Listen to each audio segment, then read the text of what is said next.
Hello, thank you for tuning into my channel. It's time to border these polyester panels. So if you want to see how I create the borders for these panels using my pre-made pattern, please stay tuned.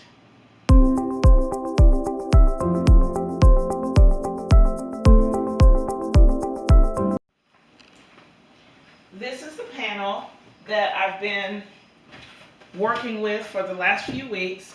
It's one of the panels of the two that my grandmother made. There's actually a third one, but I'm not going to put it in this quilt. I'm going to wait and put it in a separate project. But I've already, I've washed it and I've stabilized it with some Decor Bond stabilizer. And I have cut off the edges, so now we have some straight edges. There were some questions about what I'm going to do with the leftovers. This is about how much was left over. I don't know if you can see it. Let me take it a little bit closer. These are the pieces that were left over. And this is from both sides of the quilt. So like you can see this white and orange and this blue. These are from the Esther side. But somebody asked if I was going to put it in the binding or if I was going to like make some other pieces and add them on, stuff like that. I'm actually not going to do that. I'm going to save this because there's another project that I think these pieces will be perfect for. So for now, they just go to the side. And I have, now this thing I think is ready to have the pieces put on the side. Let's take a close look at my pattern so that we can see what my next steps are. This is the poly side of my quilt right here, the pattern that I drew out. And I'll put a link to the video where I show how I created this pattern. I've marked off the center panel. So this is Grandma's panel right here. And then I'm actually going to put 6 sections around it. So here's 1, 2, 3, 4. And then the top is 1, 5, and the bottom is 6. My challenge now is that in my design, the top line and the bottom line are straight across, but in real life, they're kind of angled. So I don't know exactly what that's going to do for my fabric. So I'm interested to see what's going to happen. But I think I am going to go ahead and stitch the panels exactly the sizes they are. Right now, 2 inches is 1 square. So you can see like this is going to be a pretty large panel or section. This is going to be a pretty large section and so on. And I'm going to keep those measurements the same. I went ahead and measured the finished size of the block right now. Let me see if you can see it here. Let's see. Okay, so I wrote it right here. It's really small. And okay, so it's 28.5 inches horizontally. And then the left side is 60.5 inches. And the right side is 66 inches. So I'm going to be these are the measurements that I'm looking at as far as when I put this whole thing together. But right now I'm going to keep my panels or my sections. I'm going to go with the sizes that I have here. So like this first one, this purple, it's 8.5. No, it's not. It's 16.5 by 8.5. So that's the size rectangle I'm going to make, even though it might not match up with the size of this edge of the panel. Because I think if I start there and I just make it the size that it is, then it'll be easier to kind of fudge around later. So I'm going to do the left side, then the right side, and then I'll determine how to piece those and add them to the middle section. Let's get started with that. I have my fabric pressed here on either side of me. This is most of the pieces, and then on this side I just have the 3 that I'm about to use right now. I have my rulers. I have 2 rulers. My 6 by 24 and then my 15-inch square. I don't know exactly which ones I'm going to need yet. I also have my huge cutting mat, And I'm actually going to probably use some of the lines on the cutting mat to help me too, because some of my pieces are going to be wider than both of my rulers. So I'm actually going to start, even though this is a larger section, I'm actually going to start with just the first 3 pieces. And probably what I should do, and I think I will do, is go through each little piece and go ahead and mark the measurements so that it'll be easier for me when I'm cutting. But I'm going to go ahead and start with this purple here, and it is 16.5 by 8.5 rectangle.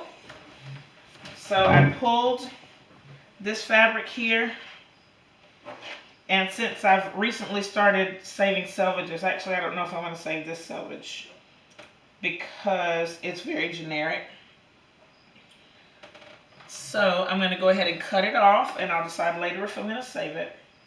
And I'm just lining up the lines on the ruler here. I'm a little bit concerned because these pieces are so big that I'm going to have a lot of waste. But not really waste, it'll just be a lot of small pieces that I can put into other projects.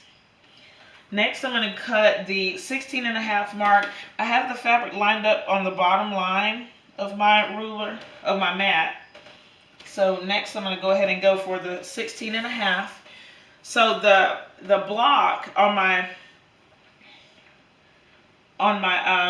pattern, it's actually squares, but I have to add a 1/2 inch on both sides for the seam allowance. So I'm adding halves because for the seam allowances, let's count this off. 1, 2, 3, 4, 5, 6, 7, 8, 9, 10, 11, 12, 13, 14, 15, 16 and a half. Okay, and I'm just lining it up. Let's see. 1, 2, 3, 4, 5. 1, 2, 3, 4.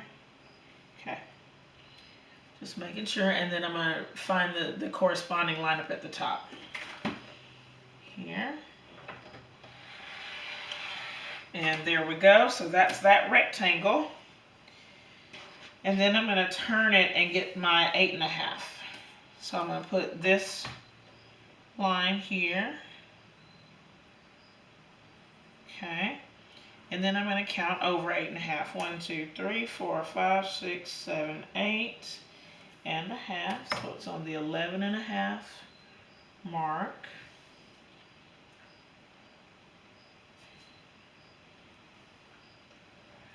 Okay.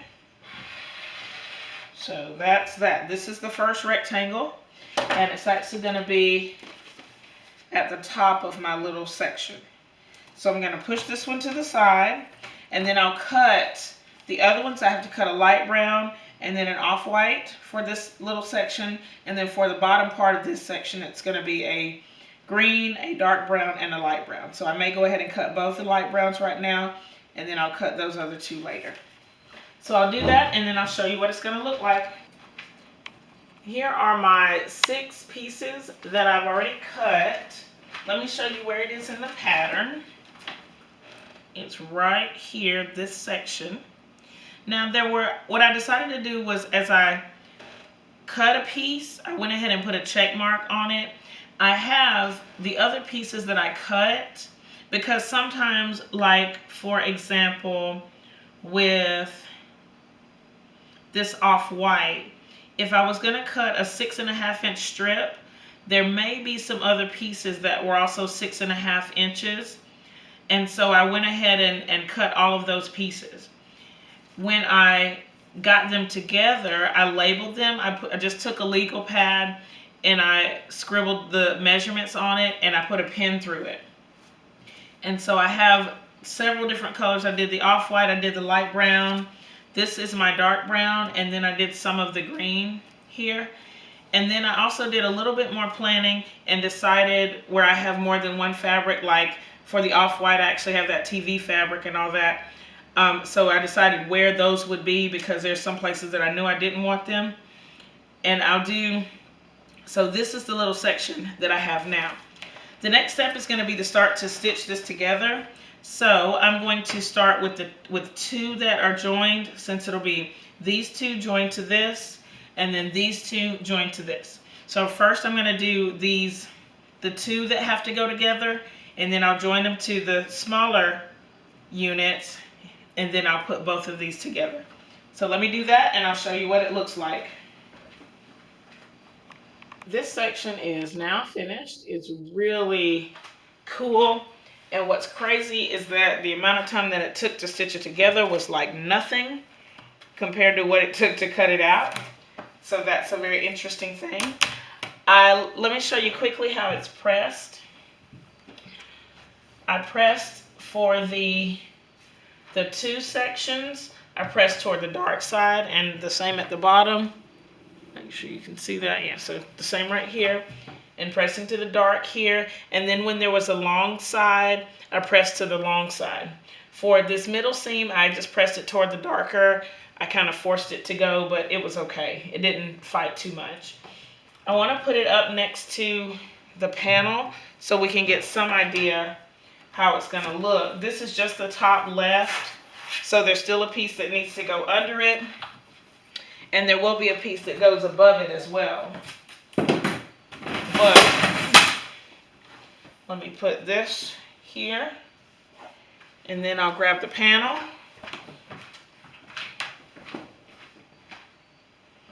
And put it next to it. I have to make sure that I have the correct side on top. It's all, for me, it's this lighter brown. That's the top seam. And I'm moving it back just so I can spread out the panel here. So not bad. Now all I have to do is, I'm going to make the side panels next. So I'm going to make this bottom left, then the two rights, and then I'll figure out how to put those together. I have both sides of the border panels done. So you can see the left side over on the left, of course, and then the right side is on the right. If I zoom in, I'm going to zoom in down here at the bottom. You'll notice that the fabric is, the panel that I added, it's a little bit longer than the panel that my grandma made, and you can see it right in there. So my plan is, because I'm going to have some weird angles, my plan is right now, first I'm going to stitch this short side down so I'll have an idea where that straight line is going to be. And then when it's time for me to add the right side, I'm actually going to make it a little bit longer. I'm going to add a piece at both the top and the bottom of this so that it can, hopefully I'll have a nice line that I can cut. And then when I get ready to add the top and bottom, they're going to be a little bit off kilter because of that angle. And what I plan to do is go ahead and make those panels a little bit longer and wider so that I can cut some nice right angles and have a good rectangle when I'm done. So let me start by stitching the left side down, and then I'll show you what that looks like. I have the left side of the border fabric sewn on, and then for the right side, I added a piece here at the top. I added purple at the top and at the bottom, and so I'm going to sew these on, and then I'm going to see how to cut it. But I want to show you, I'll show you the panels after they're sewn, and then we'll figure out how to cut them together.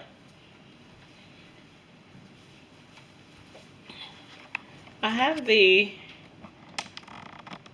my straight lines cut on my panels, and I've just gone ahead and laid out my blocks for the top and the bottom sections of this quilt. And one of my concerns is that with these angles, that maybe these sections won't be long enough. Now, I know that when we look at it, we can see, like if we look at the top, I'm zooming in. Let me see if I can zoom in a little bit more. We can see that we have a little bit of overhang. So I need to make sure that it's not going to get caught in the seam allowance. You can see that overhang up at the top, and then it appears also at the bottom down here, where you can see that it looks like it's going to hang over a little bit more. What I'm going to do now is go ahead and stitch these sections together and then see if it's going to be long enough, because I'm going to have to make some cuts so that I can get my nice rectangle. So let's stitch these together, and then if they're not quite long enough, I'll have to add a couple of pieces of fabric maybe to lengthen them. I have the top and bottom panel sewn together, and it's about time for me to sew them, to attach them actually to the quilt top. Now, I have a little bit of wiggle room here on either side of the top, but my plan is to, after I get this step done, I'm going to use these side borders, like this straight line. This is gonna be my line going up, and I'm just gonna cut, hopefully, at that point on either side. What I'm gonna do before I do that is I'm gonna still add another strip here at one end of the top and the bottom, because with the way this is lying, I'm concerned that it's gonna stretch out as I stitch this along. So I just wanna have enough room on one end for these cuts to make sure that my angle is gonna be correct, and then I'll have enough fabric to get all the way through the angle. So before I attach the top and bottom to this quilt top, I'm going to add on my extra piece, and I have one down there as well. Add those on, then I'll stitch this together, and hopefully we can just cut along those vertical lines to get our sides nice and even.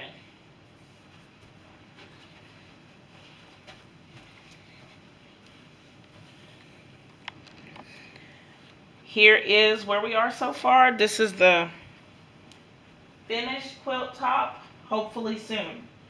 My major concerns are the same concerns that I've had the whole time, that one side is longer than the other and it makes the angles be all weird.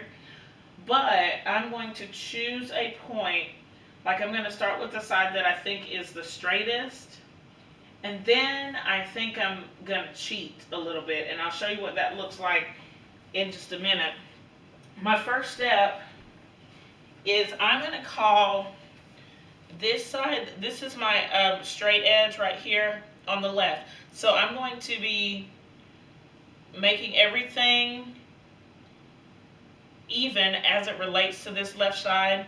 My first step is going to be just to line up a ruler here, cut off the edge of the top and then the edge of the bottom, and then I'll show you how I'm going to handle the other side by basically just cheating.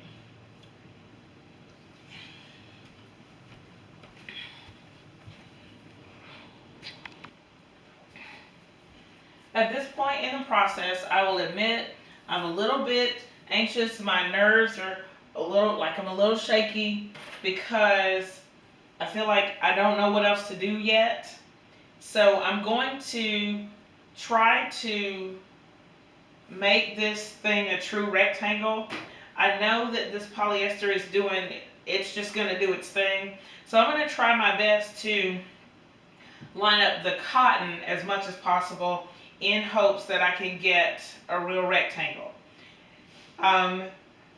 What I've done is I've taken my straight edge that I created by cutting along the left side, and I've lined up I've basically just folded the top in half, and I'm going to line up with this straight edge and cut the other part off, in hopes that I will have two straight sides, because that's the only way I can think of to get something close to that.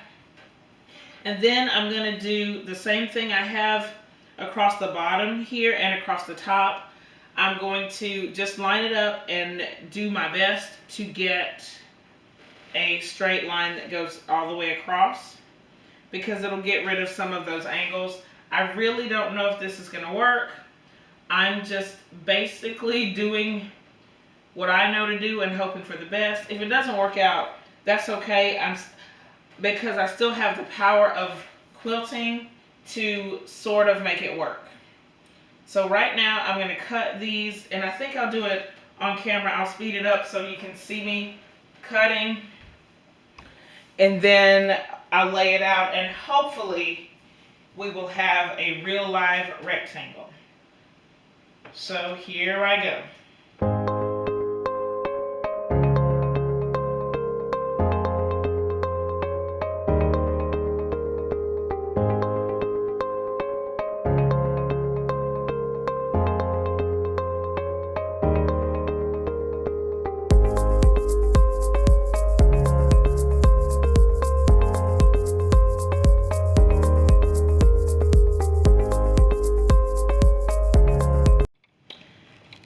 Well, here it is. It's mostly rectangular, so I think it's going to work. I mean, really, it doesn't have a choice but to work. I think I'm done with it for right now. The measurements are about 59 horizontal, 85.5 vertical. So it's going to be a nice sized quilt. I need to think about if I'm going to make the binding, and if I do, what I'll make that out of. But I will let you know about that. There was a little bit of, at the top and bottom, it's not completely straight. I'm not 100% sure about the sides either, but I do like the way that it's turned out so far. I like the combination of the fabrics. I think they look nice together, especially on camera. And I mean, it's going to work. It doesn't have a choice but to work. I'm ready to see kind of what the back is going to look like, what the Esther side is going to look like. But I'm pleased with Polly. I'm glad that I could use up some of my scraps for this side, and I'm excited about trying more scraps for the other side. If you have any questions about this process, you can see the previous videos, or you can leave them in the comments below. Thumbs up this video, share it with your friends. Thank you so much for watching, and I'll see you next time. Bye!